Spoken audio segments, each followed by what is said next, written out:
حج 2025 اختتام کو پہنچا۔ عمرہ کے لیے کیا کیا ترتیبات ہیں، کس طریقے سے ہم جو ہے ان سہولیات سے فائدہ اٹھا سکتے ہیں۔ اس سال جو رمضان گزرا ہے اچانک سے عمرہ بند کر دیا گیا۔ یہ حج اور عمرہ کا جو ٹوٹل نظام ہے وہ ان کے سعودی ویژن 2030 کے اوپر ڈیپینڈنٹ۔ آپ عمرہ ویزا سے کسی بھی سعودیہ کے شہر میں جو ہے وہ آپ جو ہے وہ لینڈ کر سکتے ہیں۔ اگر آپ 15 دن کے لیے جا رہے ہیں تو ڈے 1 سے ڈے 15 تک آپ نے اپنا پورا شیڈیول ان کو دینا ہے کہ آپ مکہ میں کتنے دن ہیں، مدینہ میں کتنے دن ہیں، اور آپ کس ایئر لائن سے ٹریول کر رہے ہیں۔ بسم اللہ الرحمن الرحیم۔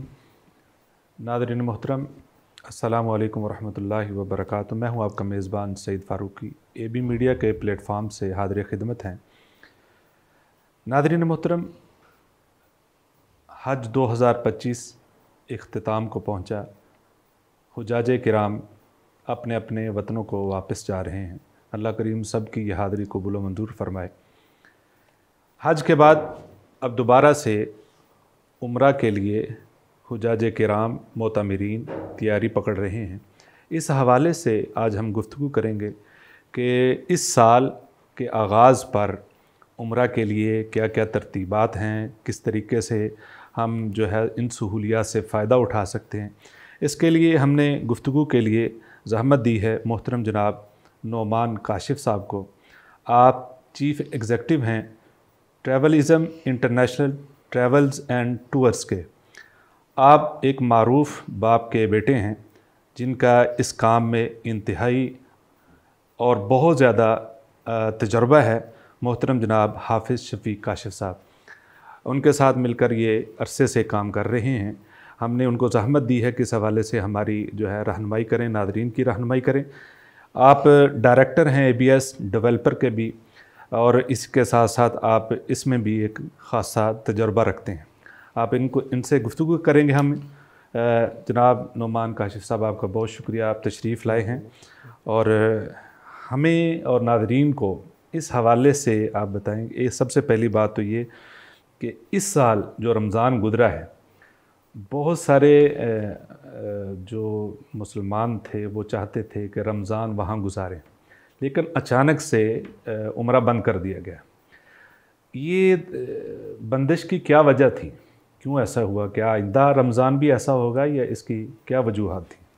دیکھیں جی، سب سے پہلے تو پچھلا جو رمضان گزرا ہے اس کے اندر جو سعودی حکومت نے اچانک عمرہ ویزا کے اوپر ایک پابندی عائد کی کہ انہوں نے بند کر دیا، اس کی وجہ یہ رہی ہے کہ پچھلے سال بہت کثیر تعداد کے اندر جو ہے وہ عمرہ ویزا جو ہے وہ ایشو ہوئے ہیں، اور جو لوگ ہیں انہوں نے جو ہے وہ تاخیر کی ہے سفر کرنے میں، 15 شوال تک سفر کرتے رہے ہیں۔ تو جب تک پچھلے ویزے جو جاری ہو چکے ہیں اگر وہ لوگ ٹریول نہیں کریں گے تب تک نئے ویزے ایشو نہیں ہوں گے۔ تو اس لیے پابندی سعودی حکومت نے لگائی تھی، کیونکہ لوگ 15 شوال تک سفر کر رہے تھے، ٹھیک ہے۔ تو آنے والے سال میں دیکھیں، یہ سعودی حکومت کے اوپر ڈیپینڈ کرتا ہے، اور سعودی نظام کے اوپر جو ان کا ویژن 2030 ہے، یہ حج اور عمرہ کا جو ٹوٹل نظام ہے وہ ان کے سعودی ویژن 2030 کے اوپر ڈیپینڈنٹ ہے۔ صحیح۔ تو یہ مدت جو ہوتی ہے ویزے کی، یہ کتنی ہوتی ہے؟ اور اس کے ساتھ ساتھ یہ بھی بتائیں کہ اس ویزے کے ساتھ جو عمرے کا ویزا ہوتا ہے، ہم کن کن شہروں میں جا سکتے ہیں سعودیہ کے؟ دیکھیں، عمرہ ویزا جو ہے وہ 3 ماہ کی اس کی مدت ہوتی ہے جو سعودی عرب نے رکھی ہے، اور یہ صرف عمرہ ویزا نہیں ہے، یہ جو ہے وہ وزٹ ویزا ہے جس کے اوپر آپ سعودی عرب کے کسی بھی شہر میں جو ہے وہ داخل ہو سکتے ہیں، بے شک آپ کسی بھی کنٹری میں ہیں، آپ عمرہ ویزا سے کسی بھی سعودیہ کے شہر میں جو ہے وہ آپ جو ہے وہ لینڈ کر سکتے ہیں، اور اس میں کوئی حرج نہیں ہے کہ آپ سب سے پہلے جا کر جو ہے وہ کہتے ہیں کہ آپ عمرہ کریں۔ عمرہ کرنے کی ضرورت نہیں، آپ ویسے بھی کسی بھی وقت جو ہے وہ حرمین شریفین آ جا سکتے ہیں۔ صحیح۔ تو یہ 3 ماہ کی مدت کے اندر آپ جب مرضی ٹریول کر سکتے ہیں۔ جی بالکل صحیح۔ اچھا، اب نئے سال کا آغاز ہو رہا ہے، تو اس حوالے سے 2025 میں اور 2026 میں عمرہ کے حوالے سے نئی پالیسی کیا ہوگی؟ کیا اس میں تبدیلی ہے پہلے شیڈول میں، یا کوئی اسی پالیسی کے تحت چلیں گے؟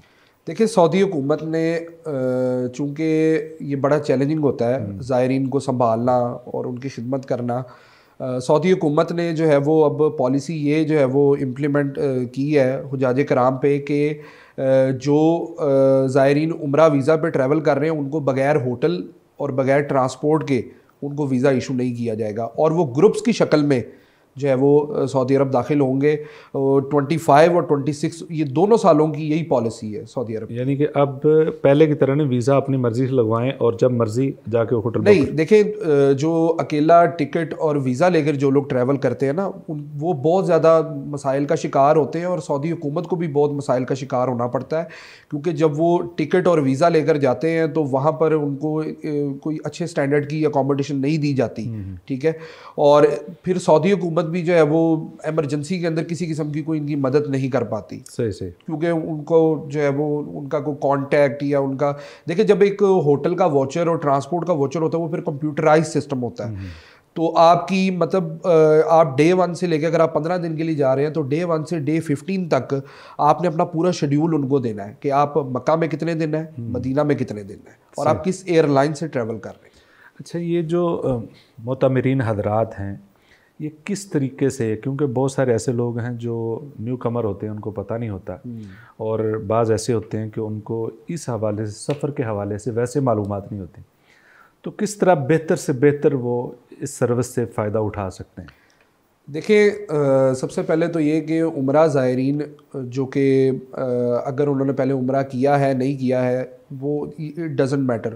بات صرف اتنی سی ہے کہ ان کو جو لائسنس یافتہ ادارے ہیں جو عمرے کا کام کرتے ہیں ان کی طرف جانا چاہیے، اور ان سے جو پیکج وہ لے رہے ہیں وہ ایک تحریری طور پر لیں تاکہ ان کو کسی بھی قسم کا جو ہے وہ کوئی مسائل کا وہ شکار نہ ہو، اور وہ جو ہے وہ آسانی سے اپنا سفر جو ہے وہ مکمل کر کے پاکستان آ سکے. صحیح. تو یہ جو آپ نے کہا کہ لائسنس ہو، جی بعض لوگوں کو تو پتہ نہیں چلتا لائسنس ہے کہ نہیں ہے.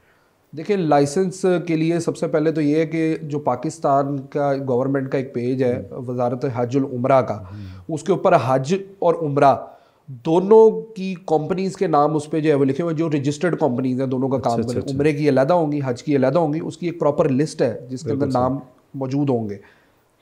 اچھا بہت شکریہ. اچھا اس طریقے سے بعض دفعہ ایسا ہوتا ہے کہ اب ہمیں بتایا گیا ہے کہ علاج معالجے کی بھی سہولت اس میں موجود ہے. بعض دفعہ وہاں پہ ایمرجنسی بن جاتی ہے، کوئی مریض بن جاتا ہے، کوئی مرض لاحق ہو جاتی ہے، خاص کر آج کل جو امراض ایسی ہیں کہ جو اچانک ہی آتی ہیں، اس حوالے سے کیسے فائدہ اٹھا سکتا ہے؟ دیکھیں سعودی عرب نے جو حج اور عمرہ ہے نا ان دونوں ویزوں کے اوپر میڈیکل بالکل فری ہے. ٹھیک ہے نا، جو میڈیکل انشورنس وہ دیتے ہیں، اور علاج بالکل مفت ہے زائرین کا. اور سب سے بڑی بات یہ ہے کہ دنیا کا سب سے جدید ترین علاج ہے، جدید ترین علاج جو کہ باہر کے ملکوں میں ہو رہا ہے وہ عمرہ ویزا والوں کے لیے اور حج ویزا والوں کے لیے فری ہے. اور اس سے زیادہ انہوں نے جو ہے وہ حرمین شریفین کے یعنی کہ حرم کے بہت ہی قریب انہوں نے جو ہے وہ کیمپس لگائے ہوئے ہیں جہاں پہ وہ عمرہ زائرین کو ایک جو ہے وہ طبی امداد دیتے ہیں. ان کو کسی قسم کی کوئی میڈیسن چاہیے یا ان کو کوئی بھی پریشانی ہے یا کوئی بھی مسائل ہیں تو ان کو ان کا مسئلہ حل کرنے کے لیے حرمین شریفین کے پاس جو ہے وہ وزارت صحت کے کیمپس بھی موجود ہیں، ان کے آفس بھی موجود ہیں. اور اس کے علاوہ جو ہے وہ ایئر ایمبولینس سروس اب جو ہے وہ سعودی عرب نے، سعودی حکومت نے جو ہے وہ متعارف کروائی ہے. اور موبائل جو موٹر سائیکل ہے، ٹھیک ہے، اس کے تھرو بھی آپ مطلب جہاں پر ہیلی کاپٹر یا ایمبولینس کا جو ہے وہ پہنچنا مشکل ہے وہاں پر موبائل موٹر سائیکل جو ہے وہ اپنا کیا نام ہے ایک ڈاکٹر جو ہے وہ اس کو آ کر پیشنٹ کو ڈیل کرتا ہے، اور اس کو جو بھی مسئلہ مسائل ہو اگر اس کو ہاسپٹل منتقل کرنا ہے تو اس کو جدید ہاسپٹل بھی منتقل کیا جاتا ہے جہاں پہ اس کا علاج بالکل مفت ہے. اور یہ عمرہ اور حج دونوں زائرین کے لیے. اچھا اس کے لیے کوئی ہاسپٹل وہاں پہ مختص ہیں یا جس مرضی ہاسپٹل میں لے جائیں؟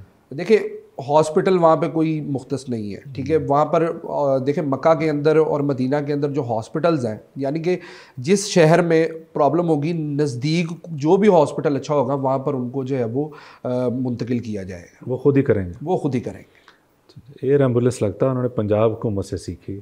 نہیں، پنجاب حکومت کی ایئر ایمبولینس نہیں ابھی تک آئی، اور پتہ نہیں 10 سال بھی نہیں آئے گی ابھی تو. اچھا ادھر یعنی کہ یہ جدید سہولیات آ چکی ہیں. بالکل. اچھا نعمان صاحب یہ بتائیے کہ کس کس ویزا پر عمرہ کیا جا سکتا ہے، کس کس قسم کے عمرے کی سہولت میسر ہے؟ دیکھیں سعودیہ کے کسی بھی ویزے پہ آپ عمرہ کر سکتے ہیں. حج نہیں آپ کر سکتے، عمرہ آپ کسی بھی ویزے پہ کر سکتے ہیں، بے شک وہ زیارہ تجاریہ ہو، زیارہ عائلہ ہو، جو بھی ویزا ہو، آپ کا ورک ویزا ہے، بزنس ویزا ہے. کوئی تھوڑا بہت فرق ہے اس میں؟ دیکھیں اس کوئی اتنا فرق نہیں، کیونکہ اب میں نے آب زمزم کا فرق ہے نہیں، بالکل بھی فرق نہیں ہے. وہ ہمارے ایک دوست ہیں، وہ پچھلے سال عمرہ کر کے ہیں، تو وہ جب انہوں نے کہا جی آپ کو تو آب زمزم ایئرپورٹ سے ملے گا، تو ان کا وہ سال والا ویزا لگا ہوا تھا، تو انہوں نے کہا جی آپ کا ویزا وہ نہیں ہے، تو لہذا آپ کو آب زمزم نہیں ملے گا. ہاں یہ پہلے یہ ہوتا تھا، لیکن اب چونکہ ابھی ریسنٹلی جو ہے وہ کچھ ہمارے حاجی گئے ہیں جن کے پاس جو ہے وہ یورپ کے ویزے تھے، جن کے پاس یو کے کے ویزے تھے، تو ان کو جو ہے وہ عمرہ ویزا تو نہیں ملا، ان کو وہاں پہ آن ارائیول وہاں پہ لینڈ ہو کے انہوں نے ویزا لیا ہے، تو جب واپس وہ آئے ہیں تو ایک ایک بوتل تو زمزم کی لا سکتے ہیں اس کے اوپر، یعنی کہ بدل گیا. بالکل. اچھا اسی طرح مدینہ میں جب جاتے ہیں تو وہاں پہ ایک ہی مسئلہ ہے مدینہ میں ریاض الجنہ میں داخلے کا، اس میں ٹائم لینے کا، بعض دفعہ وہ ایپ نہیں چل رہی ہوتی نسخ، تو اب وہی طریقہ ہے یا اس میں بھی تبدیلی آئے گی؟ دیکھیں وہی طریقہ ہے. پہلے سعودی حکومت کی جو ہے وہ یہ شرط تھی کہ آپ سال میں ایک دفعہ ہی ریاض الجنہ کی جو ہے وہ آپ زیارت کر سکتے ہیں، لیکن اگر آپ حرم کے قریب ہیں تو بس آپ کا جب عمرہ ویزا آپ کا لگ گیا تو آپ نے نسخ جو ہے وہ اس کو چلا لینا ہے، ٹھیک ہے، اس کے اندر اپنی ڈیٹیل ساری ڈال کے، تو جب آپ حرم کے قریب ہوں آپ کو جو قریبی سلاٹ ملتا ہے، بے شک آپ عصر کے ٹائم ہے، عصر کے بعد کا مل رہا ہے، مغرب کے بعد کا مل رہا ہے، آپ اس کو بک کریں اور آپ جتنی مرضی دفعہ جو ہے وہ زیارت کر سکتے ہیں، لیکن پرمٹ ضروری ہے. ٹھیک ہے، اور پرمٹ کی بھی شرط یہ تھی کہ ایک سال میں ایک دفعہ ہی ہو، سال میں ایک دفعہ، لیکن اب وہ بھی ختم ہو گئی ہے، اب جتنی مرضی دفعہ پرمٹ. ایک ویزے میں یعنی ایک ہی عمرے کا جو ٹور ہے اس میں 2 مرتبہ بھی ہو سکتا ہے؟ جی بالکل ہو سکتا ہے. دیکھیں نسخ کے اوپر میں نے آپ کو بتایا کہ جو سلاٹ آپ کو خالی ہوگا. اچھا اس میں مزیدار بات یہ ہے کہ چونکہ سعودی حکومت کا نظام ماشاءاللہ اس طرح کا ہے، تو وہ آپ کو یہ نہیں کہتے کہ آپ جو ہے وہ اپنا کلمہ آپ کے لیے جو ہے وہ ابھی وہ بتاتے ہیں کہ سلاٹ فل ہے، یہ نہیں کہتے کہ آپ بھائی ہماری طرف سے جواب ہے، وہ آپ کہتے ہیں کہ ہم آپ کو آپشن میں رکھ لیتے ہیں، ٹھیک ہے نا، اگر کوئی ادھر ادھر سے کسی نے کینسل کی تو ہم آپ کو ایڈجسٹ کر کے تو آپ کو فوراً جو ہے وہ، اور اس کا باقاعدہ نوٹیفیکیشن آتا ہے کہ آپ کے لیے سلاٹ مل گیا ہے اور ہم نے کنفرم کر لی ہے. اچھا اس کے لیے کیا سٹارٹ ہو چکا ہے؟ اگر میں چاہوں کہ صبح ہی ہم اپلائی کر دیں ہو سکتا ہے؟ جی بالکل ہو سکتا ہے. یعنی کہ اب کوئی نہیں ہے، یعنی کہ شروع ہو چکے ہیں؟ کچھ بھی شروع ہو چکا ہے انشاءاللہ. اچھا نعمان صاحب بہت شکریہ، آپ نے کم وقت میں بڑی اہم معلومات دی ہیں، آپ کے عمل کا بہت شکریہ. ہم دوبارہ بھی آپ کو زحمت دیں گے. بہت شکریہ. ناظرین اگر آپ عمرہ کرنا چاہتے ہیں، ہماری دعا ہے کہ اللہ آپ کو بار بار یہ سعادت نصیب فرمائے. تو اس سے پہلے جس طرح حاجی حج کرنے سے پہلے پوری ٹریننگ لیتے ہیں، اسی طریقے سے عمرہ کرنے والے اکثر یہ کام نہیں کرتے، ان کو یہ خوشی ہوتی ہے اور ویسے چلے جاتے ہیں. تو لہذا عمرہ بھی ایک عبادت ہے اور اس عبادت کی مکمل تیاری ہونی چاہیے، انتظامی حوالے سے بھی اور ارکان کی ادائیگی کے حوالے سے بھی آپ کی بھرپور تیاری ہونی چاہیے. اگر آپ کو معلومات چاہیے ہوں تو آپ AB میڈیا کے کانٹیکٹ نمبر پہ رابطہ کر سکتے ہیں. انشاءاللہ ہم حاضر خدمت ہیں. اللہ آپ کو سلامت رکھے. ہمیں دیجیے اجازت. اللہ حافظ.